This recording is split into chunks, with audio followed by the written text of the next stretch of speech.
The digital এডুকেশনে আবারও সবাইকে স্বাগত। আমি তোমাদের দর্শন বিষয় শিক্ষক অজয় স্যার চলে এসেছি অমাধ্যম অনুমান অধ্যায়ের আজকে শেষ এবং অন্তিম তোমাদের কিন্তু রিভিশন ক্লাস নিয়ে একদম প্রিভিয়াস কোশ্চেন ধরে ধরে। আমি রিভিশন ক্লাস অন্য কোনো প্রশ্ন দিয়েও করাতে পারতাম, কিন্তু আমি চাইছি তোমাদের এই ধারণাটা স্পষ্ট হোক যে তোমাদের প্রশ্নপত্র কেমন হতে চলেছে, কেমন প্রশ্ন আসতে চলেছে, ঠিক আছে, কেমন লজিকের প্রশ্ন কীভাবে অ্যাটেন্ড করবা তোমরা, ঠিক আছে। তাহলে দেখতে থাকো যে 2024 সালে উচ্চ মাধ্যমিক পরীক্ষায় এর আগের বছরে তোমরা যেহেতু 2025-এ দিতে চলেছে, তোমাদের প্রশ্নপত্র কেমন হতে চলেছে। তো প্রথম প্রশ্ন এসেছে অমাধ্যম অনুমান কাকে বলে। এই প্রশ্নটা ছেড়ে দাও, এটা আর রিপিট হবে না তোমাদের এই বছরে। মাধ্যম ও অমাধ্যম অনুমানের মধ্যে পার্থক্য লেখো, এটাও তোমাদের কিন্তু আসবে না। অমাধ্যম অনুমান কি প্রকৃত অনুমান, এইটা তাহলে তোমরা ছেড়ে দাও। এই 8 নম্বরের প্রশ্নটা ছেড়ে দিয়ে বাকি যত প্রশ্ন আছে সবগুলো পড়ো, তার মধ্যে অবশ্যই পেয়ে যাবে।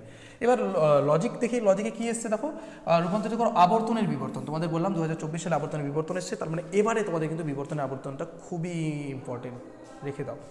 বেশিরভাগ মানুষই স্বার্থপর, বেশিরভাগ মানুষ স্বার্থপর, কোন বচনে যাবে? বেশিরভাগ বলেছে, মানে আই বচনে, এখানে নয় নেই, হয় আছে, তার মানে কোনো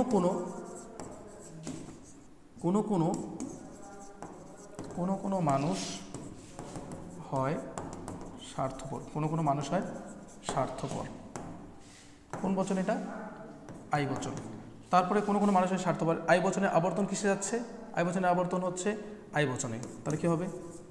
কোনো স্বার্থপর ব্যক্তি কথাটা জুড়ে দাও, ব্যক্তি হয় মানুষ। কোন বচন এটা? আই বচন। আই বচনের আবর্তন আই বচনে যায়, তাহলে এখানেও তুমি মানুষ কথাটা জুড়ে দিতে পারো, কোনো অসুবিধা নেই না দিলেও, ঠিক আছে। এবারে আবর্তনের বিবর্তন করছে, আই বচনের বিবর্তন কিসে? ও বচনে যাবে।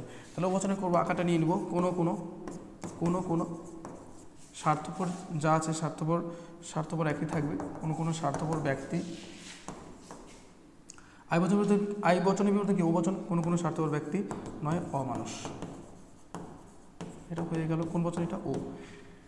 আই বচনের আবর্তন হচ্ছে আই বচনের বিবর্তন হচ্ছে ও বচন। ব্যাস, একদম সহজভাবে কিন্তু তোমাদের সম্পূর্ণ হয়ে গেল। কোনো অসুবিধা নেই। যদি তোমাদের আবর্তনের বিবর্তন কিন্তু আসবে না, হয় আবর্তন ও বিবর্তন আসবে বা বিবর্তন ও আবর্তন আসবে, অথবা যেটা মাস্ট বি ইম্পর্টেন্ট সেটা হচ্ছে বিবর্তনের আবর্তন কিন্তু এবারের জন্য ইম্পর্টেন্ট। সৎ ব্যক্তিরা কখনো পরাজিত হয় না, কখনো না। তবে কোন বচন? এই বচন। তাহলে কোনো সৎ ব্যক্তি নয় পরাজিত ব্যক্তি। কোন বচন এটা? ই বচন। ই বচনের আবর্তন কিসে হয়? ই বচনের আবর্তন ইতে ই বচনই হয়। কোনো আবর্তন কি? উদ্দেশ্যবিধ জায়গা পাল্টাবে। কোনো পরাজিত ব্যক্তি নয়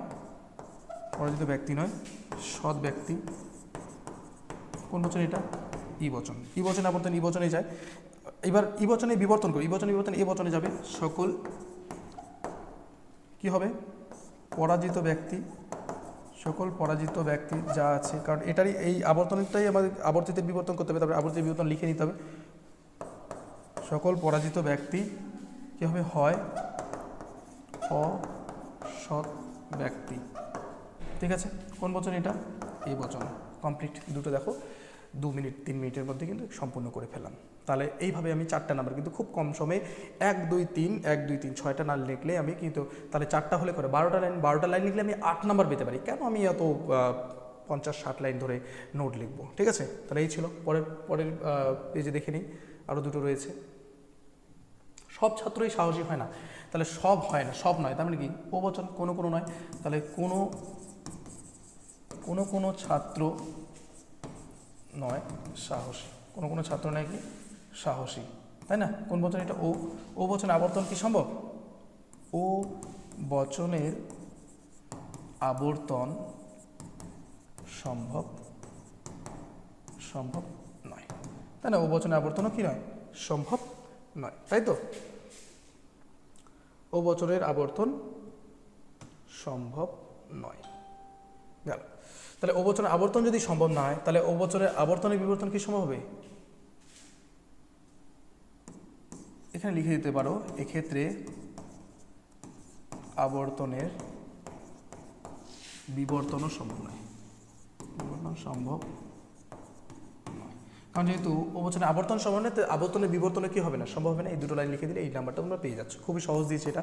কেবলমাত্র দার্শনিকেরা প্রকৃত জ্ঞানী, কেবলমাত্র একমাত্র শুধুমাত্র থাকলে এ বচন উদ্দেশ্যবিধ পাল্টে যাবে। তাহলে সকল এখানে উদ্দেশ্য কি দার্শনিক আর বিধেয় হচ্ছে প্রকৃত জ্ঞানী। সকল প্রকৃত জ্ঞানী ব্যক্তি কথাটা জুড়ে দেবো, কারণ এই ব্যক্তি হয় দার্শনিক। দার্শনিক কোন বচন এটা? এই বচন। এই বচনে আবর্তন কিসে যায়? আই বচনে। কোনো কোনো দার্শনিক